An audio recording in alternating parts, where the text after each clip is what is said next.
успешни и председателят ми директор да не постоя документ.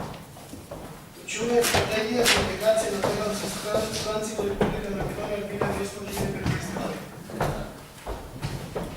Той документ просто. Това не го пишувало. Целта на нова стратегия е възможност и бърза интеграция на различни целни групи и да им даде поддръжка в процесът на интегриране. Има за цел да помогне на повечето бегалци и странци колко що е можно и да ги изпълнят условията за добиване на гражданство в Република Македония много години това страна. Това го пишувало в стратегията.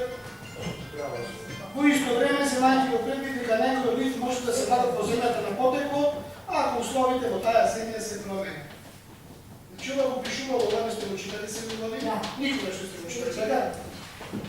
Успојувајте нова стратегија за обезбедни услови за изготвување на акционен план за брзо отпочнување на активности насочени кон интеграција на дефинираните целни групи. Оваа стратегија потврдува дека интеграцијата ќе биде успешна, кога на бегалците и странците ќе им бидат дадени овластувања да го остварат својот целосен потенцијал како членови на македонското општество, дадат свој принос да бидат прифатени од земјен домаќин и да имаат пристап до услуги на кои имаат право.